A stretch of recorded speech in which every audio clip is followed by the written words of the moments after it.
Salut tout le monde, bienvenue à ma chaîne et bienvenue à cette vidéo favori du mois d'avril.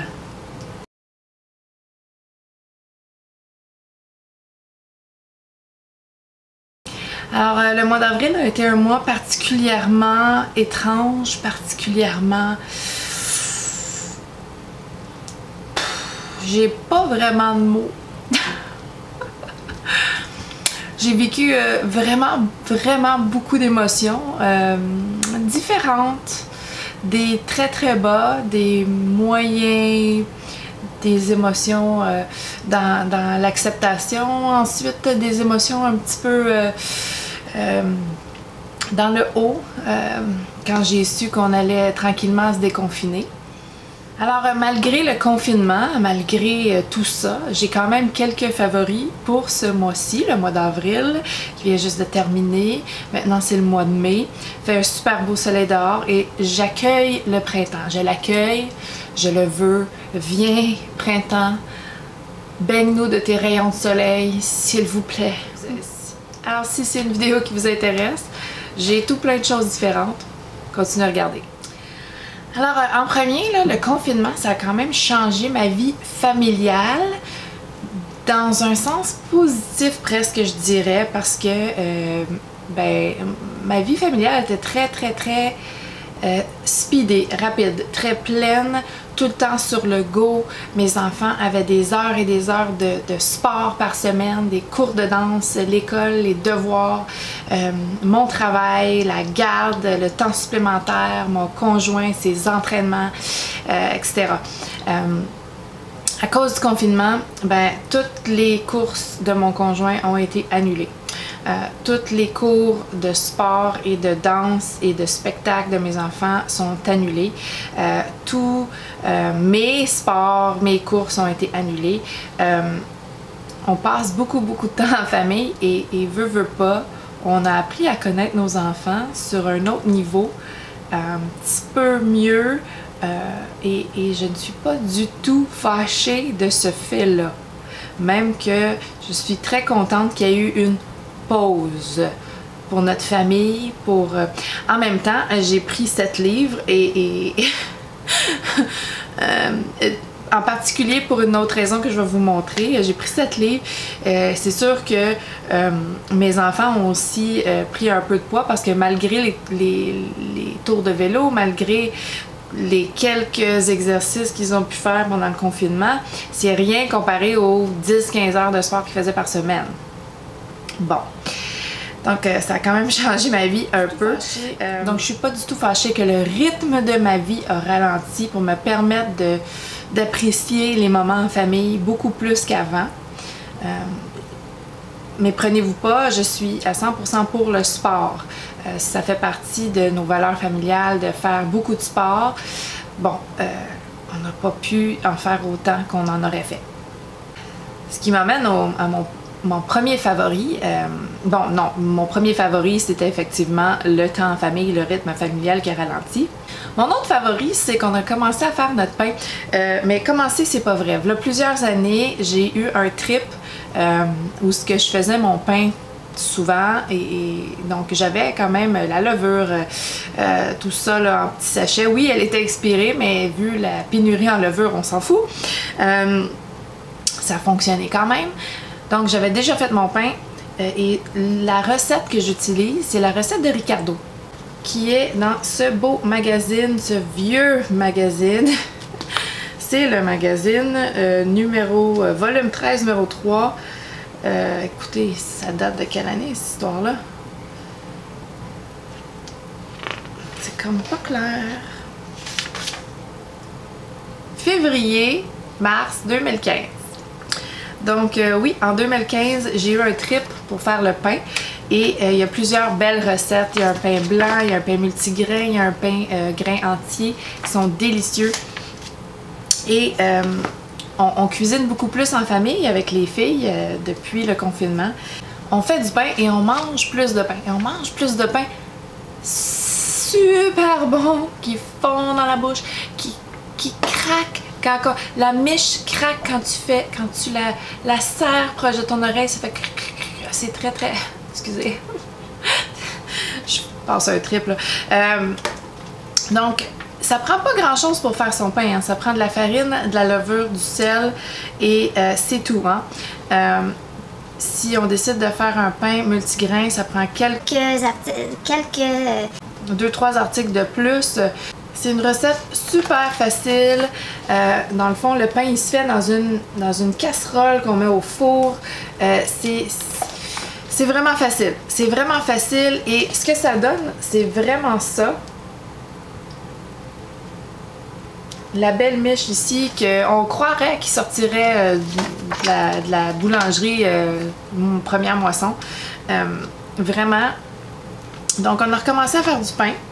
Et, bon, un petit surpoids avec ça, mais le beau temps arrive. On va faire un petit peu plus de sport dehors, espérons, avec le déconfinement et tout. Bon, mon prochain favori a rapport aussi avec... bon, la crise, la pandémie. Donc, moi, je travaille dans le système de la santé, je travaille dans un hôpital et je travaille quand même à temps plein et plus à cause des gardes et tout. Donc, je me lave très, très souvent. Je me lave le matin et je me lave le soir quand j'arrive de travailler pour enlever toutes les microbes que je pourrais avoir sur mon corps en revenant à la maison, pas contaminer ma famille. Et donc, je me lave trop. Je me lave beaucoup. C'est vraiment... Ma peau souffre, ma peau craque, elle pique. C'est affreux. Donc, j'ai 2 huiles pour le corps ici qui me sauvent la vie. Qui me sauvent la vie et qui sont absolument fantastiques. La première, c'est une que j'ai eue dans une boîte FabFitFun la saison dernière, printemps je crois. C'est la marque Jaboneria et c'est Marianella. Donc c'est l'huile pour le corps avec pomme grenade et mongogo oil. Bon, donc cette huile est parfumée, il y a une fragrance parce qu'il y a des huiles et tout ça ensemble fait une superbe odeur. Rosewood and Litsi Cubeba Body Oil with Mongogo and Pomegranate Oil. Je vais le traduire en français sur l'écran après. Et c'est ça ici. Il y a une belle petite pompe. C'est pas une grande quantité, c'est un 118 ml et je vais vous avouer là que je suis rendue ici au milieu de la bouteille déjà parce que je me badigeonne, hein? Je me badigeonne de la tête aux pieds. Je ne l'utilise pas dans le visage, mais vraiment tout le reste de mon corps et ça sent très très bon. Ça sent très très bon, mais pas très longtemps. Bien sûr, parce que c'est quand même juste une huile pour le corps. Et la deuxième huile, c'est de Nuxe, des huiles prodigieuses, la version florale. Donc c'est une huile sèche, multifonction, c'est pour le visage, le corps, les cheveux. J'en ai déjà mis dans mon visage quand j'ai besoin d'une hydratation l'hiver très très intense. Je l'aime beaucoup pour le visage. C'est une huile sèche qui s'absorbe très très bien et sur le corps, c'est fabuleux. J'ai aussi la version Gold. Dans cette marque-ci pour l'été, pour avoir un petit shimmer sur le corps superbe. Mais le parfum n'est pas pareil. Celui-là, c'est la version florale et l'autre, c'est la version parfum original qui est très très bon. J'adore l'odeur, ça sent l'été. Et celle-ci, c'est un mélange de l'autre et d'un nouveau parfum floral. Et ça sent l'été quand même, mais un petit peu moins intense. Ces 2 huiles-là, là, ça me sauve la vie. Ça me sauve la peau. Ça me sauve la vie et la peau. Les deux ensemble. Et c'est une joie de les sentir parce que les odeurs sont superbes. Ce qui m'amène au parfum. Parce que les parfums, c'est la vie. Hein? C'est ça. Donc le premier parfum que j'ai mis à mort au mois d'avril, c'est de Layered.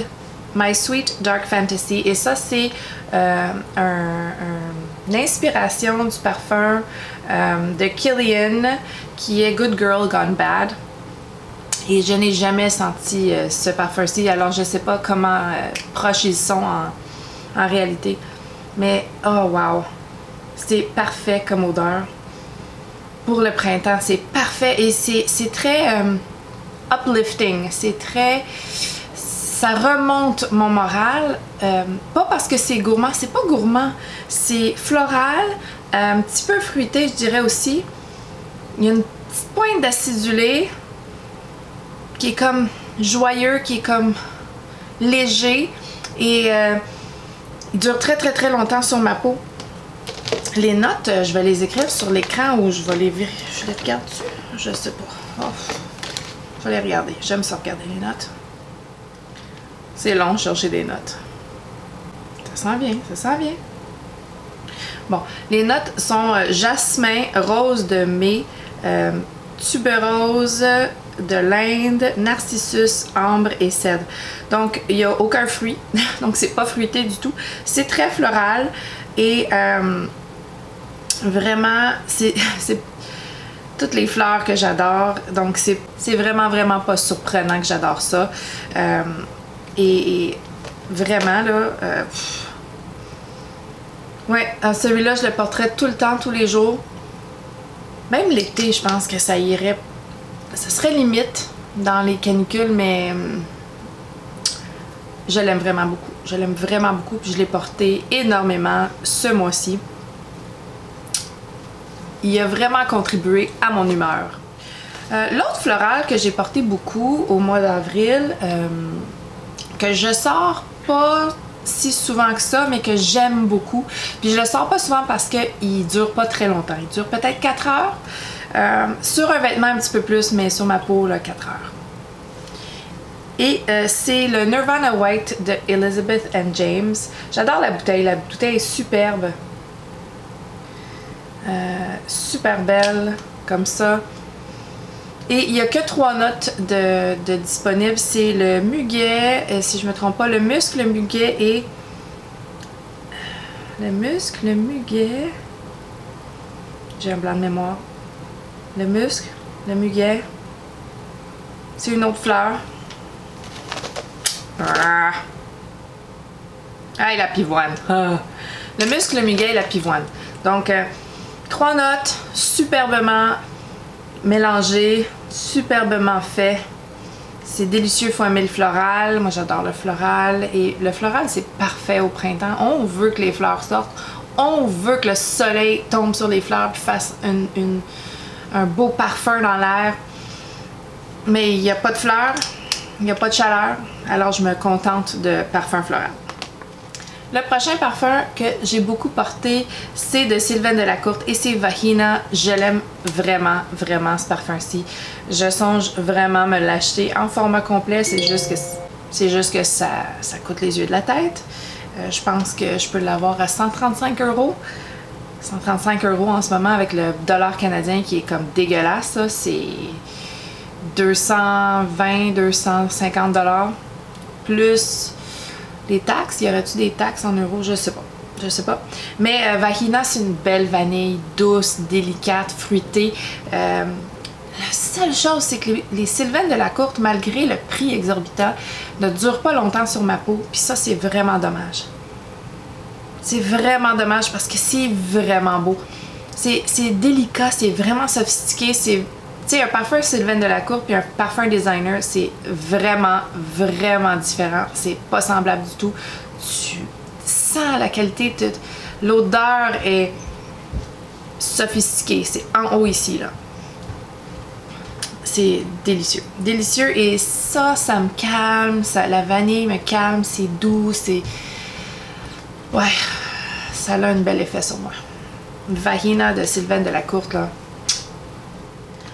Dernier parfum, je vous le promets. Dernier parfum, ça aussi c'est un parfum inspiré de Be Layered et c'est le parfum Eve's Parfum qui est une inspiration de quelque chose de Joe Malone. Je vais l'écrire sur l'écran parce que Joe Malone, je connais pas beaucoup ces parfums-là vu qu'ils sont très très chers et qui durent pas justement, un petit peu comme Sylvain Delacourte. Je m'investis pas là-dedans. Mais ça, c'est super beau. C'est très, très, très printemps aussi. Oh my god! C'est parfait pour le printemps parce qu'il y a une note de miel, il y a une fleur que je me rappelle pas. J'ai pas de mémoire. Pourquoi j'ai pas de mémoire pour les notes? Aïe, aïe, aïe. Bon, Donc, le parfum de Jo Malone, c'est Nectarine Blossom and Honey. Fait qu'il va y avoir du Nectarine Blossom et du honey. Bon, de la nectarine, de la pêche, des notes vertes, Black Locust, cassis, petit grain, plum. Plum, c'est prune, vétiver et miel. C'est beau, c'est superbe.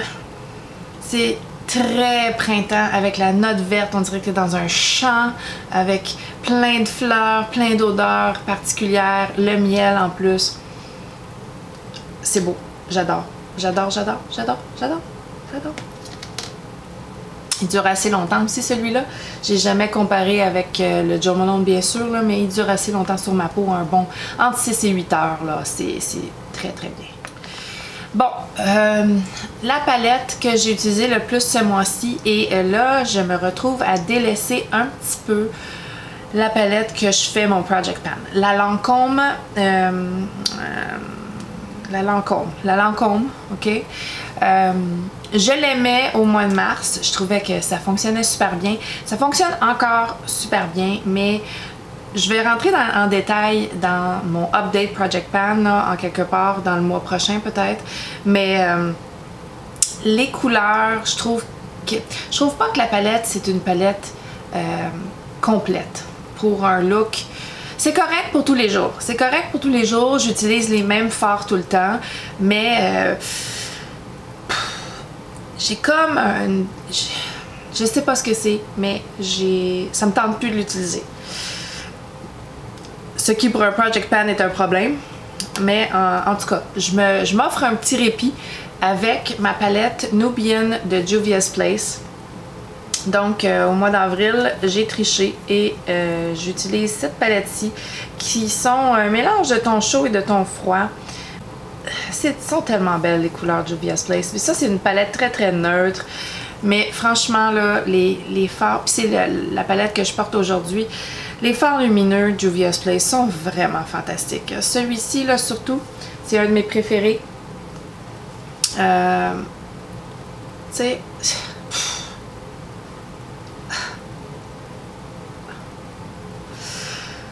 Je vais vous en montrer plus qu'un parce que, tu sais, quand même. Je me peux plus. Ça, c'est juste 3 lumineux. Juste un petit exemple ici, là. Et c'est lui mon préféré. Vraiment, là. C'est beau. C'est beau. C'est beau. Oui, un petit hommage à Ginette Renault ici, là. Donc, c'est beau. J'adore. Et je ne suis jamais déçue. C'est ça. Les mâts dans Juvia's Place, un petit peu moins facile à travailler que les lumineux, mais pas difficile du tout. Dans la palette Nubian, aucun problème. Tous les mâts sont faciles à utiliser. Tout. Et il y a quand même 1, 2, 3, 4 mâts. Bon, il y a moins de mâts. Il y a moins de mâts que de lumineux. Il y en a juste 4. Et il n'y a pas de couleur pour faire le highlight, le brow bone highlight, là, ici, là en haut. Bon, c'est pas une palette à 100% complète, mais qu'est-ce que tu veux? Je boude un peu ma Lancôme pour l'instant. Pour le dernier produit, c'est une crème contour des yeux. Une crème contour des yeux, c'est toujours important à mon avis. Et celle que je suis en ce moment en amour avec, celle que j'ai utilisée tout le mois d'avril, celle que j'utilise à tous les jours, tous les matins, parce que c'est plus une crème pour le jour que pour le soir à mon avis, à cause de la texture. Elle est peut-être pas assez épaisse et crémeuse et riche pour le soir, mais ça c'est mon avis personnel. Et c'est la Toleriane Ultra Yeux. J'ai fait une vidéo sur les meilleures crèmes contour des yeux pour sous le maquillage, surtout pour les contours des yeux problématiques. Je vais la mettre dans la barre d'infos si ça vous intéresse. Et ça, c'est une superbe crème. Elle vient avec pompe, elle est pas chère, elle fonctionne vraiment pour tous les types de peau. La gamme Toleriane, c'est vraiment une gamme qui est pour les peaux sensibles. Donc, Non, pas de ce côté-là. Hein. C'est vraiment une pompe et c'est hyper facile de contrôler la quantité. Et cette crème-ci est légère, elle s'absorbe super bien, elle hydrate vraiment beaucoup. Vraiment, là, elle est parfaite. Parfaite pour le jour dans tous les sens du terme. Je la mettrais même pour la nuit si vous montez vos soins vraiment et ensuite vous scellez avec cette crème-ci. Elle est assez hydratante pour être une crème de soir, mais moi personnellement j'aime ça plus riche, plus scellant, mais elle fonctionnerait en tout en un définitivement. Vraiment là, je l'adore et aucune air entre dans ce contenant.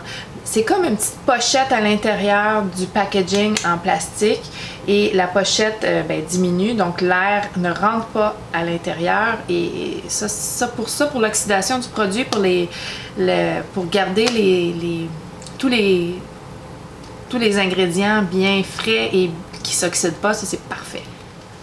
En tout dernier, je vous parle de la série que je dévore en ce moment, c'est Once Upon a Time. C'est un mélange de fantastique et d'une histoire d'une mère qui a donné son fils en adoption et qui renoue les liens. C'est beau et en même temps, ça comble mon besoin de fantastique. Et il y a plusieurs saisons, donc j'ai beaucoup d'émissions à écouter et je suis très contente. Ça vient... c'est une belle série. Je l'aime beaucoup et j'ai un plaisir à en écouter à tous les jours, à tous les soirs. Ça tient mon attention, c'est les histoires fantastiques en même temps, c'est vraiment très bien. C'est la méchante reine de Blanche-Neige qui jette un sort sur tous les personnages de contes de fées. Ils se ramassent dans un village et ils savent pas qui ils sont, ils savent pas qu'ils sont des personnages de contes de fées. Ils sont dans le monde réel, ils ont plein de problèmes. C'est très intéressant, ça comble mon imaginaire et ça comble mon besoin de fantastique en même temps. Donc c'est tout pour ma vidéo sur mes favoris du mois d'avril. J'espère que vous avez plein de favoris vous aussi, que vous avez envie de me partager. J'aime ça vous lire. Et puis c'est tout pour aujourd'hui. Restez en santé et on se revoit bientôt. Bye!